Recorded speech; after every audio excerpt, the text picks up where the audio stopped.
I am so excited this morning. This weekend, September the 1st, dove season opens just about all over the whole United States. And I tell you what, that kicks off hunting season every single year. I remember every year about this time. Now, when I was very young, excuse me, we hunted over and grew up hunting in Hallettsville, Texas. We didn't dove hunt. We thought that's ridiculous to spend all that time for a little bitty breast that big. As I got older, about in my later 20s, I realized how wrong that we were. And I absolutely love dove hunting, and I absolutely love eating dove. But another good thing about that dove season is it kicks off hunting season and gets us all in the mood and gets us thinking about hunting. And I reflect back in my time of growing up and how wonderful and how close to God my family always was. We had, as you know, we had a deer camp in Hallettsville, Texas. We had 24 people in that deer camp, and they were all my first blood relatives. We're all first blood. And all my cousins, all them little blonde-headed kids running around in that sand over there and playing, and my parents sitting around that campfire, and my uncles and aunts talking and telling deer stories that we'd heard every year of our life, all the way up till we quit hunting in Hallettsville. And it's just wonderful, wonderful memories. And back then, does were not legal, spikes were not legal, so you had to have 3 points on a deer to make it legal so you could shoot it. In my family, we had 6 kids, and my dad and my stepmother. And so we killed deer, we ate them. And I grew up on deer meat my entire life. I've eaten deer meat my whole life, ever since I was a little bitty kid. And I really think that has helped me, except for my voice. I don't smoke. I never smoked in my life. I won't tell people that. That's just what's in the air. But I've eaten deer meat my whole life, and I just think it's what it makes me stronger. I'm 70 years old, and I keep telling myself, man, you know, you're 70. But logically speaking, I'm 70, but I still do everything I ever did when I'm 40. And I really think it's because I eat so much of that venison. You see so many of UFC fighters nowadays, they're all becoming deer hunters, and they want the meat. And that brings me to a video I watched this morning, and I'm not ragging on anybody. There's a reason for, you know, we have to get rid of a lot of hogs here in Texas and all over the United States. We have to get rid of them. But even with the hogs, I try to find something on that hog that I can eat. And if it's a meat-sized hog, I'm going to eat the whole hog.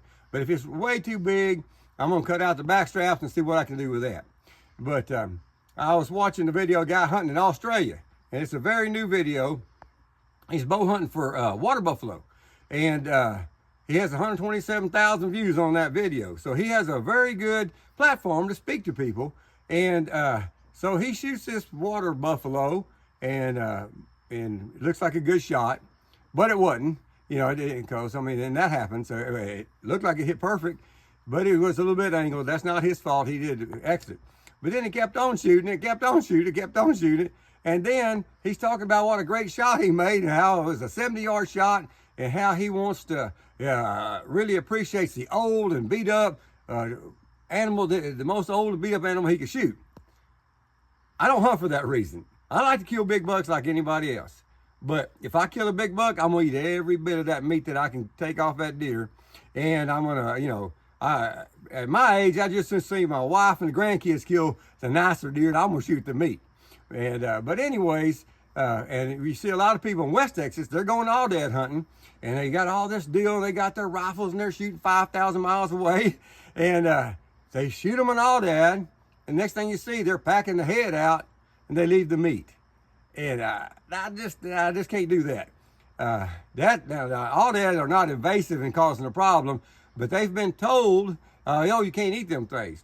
That is absolutely not the truth. Now, a great big old ram, all that, they're tough, but the meat still tastes excellent. So, you know, if I shoot a big old gigantic all that, I'm going to turn him into hamburger meat and sausage. I'm going to eat him. But anyways, it's so wonderful. This time of year, the mornings are getting mild, and the evenings, late evenings, mild, and just bringing back more happy times, so many happy times. You get that excited feeling in your chest. And I tell you what, and you know this, I know that we are a community, hunters, outdoorsmen, and fishermen. We are a family, all of us, all over the world. We are a family. And I see so many people like Robert Carter and people like that out there who put God first. They mention God, Jesus Christ in every one of their videos. And you should, because, you know, every time I've ever killed a deer, I say, thank you, Lord, for this. Thank you, Lord, so much for this animal, because we're going to eat it. Even in the Bible, you know, God's favorite people were hunters and fishermen. And he had a few tax people in there too. But they were hunters and fishermen, the salt of the earth. That's where you find God, is outdoors. And, you know, it's just such a wonderful way to bond with your children, your grandchildren, and keep that going. So anyways, after I saw that this morning, you know, venison, the definition of venison is wild meat. It's not just deer meat. Venison is wild meat. And anything that you shoot out there in the wild like that is much, much better for you. You know, there's so many chemicals in feed nowadays. Cattle, the hamburgers you eat at hamburger restaurants, those cows are fed protein, blood, taken from animals that were fed chemicals all their lives. So then they feed them protein, feed them more chemicals. And so, but when you eat outside, you have clean meat. There's nothing like taking your own food. I mean, it tastes better no matter what. You can eat a jackrabbit, and because you shot it and cleaned it and cooked it, it tastes so much better. And to me, I mean, I prefer wild meat over beef, 100%. My family does. And as I said before, my grandchildren and my daughter, when she was little, we said, we're having sausage for breakfast. And they still say nowadays, is it real sausage or store-bought sausage? And they call deer meat real sausage. But anyways, this weekend's coming. Be safe and have a ball out there. God bless you, and put God first. You'll be happy, and you'll be glad you did. Put God first. God bless you.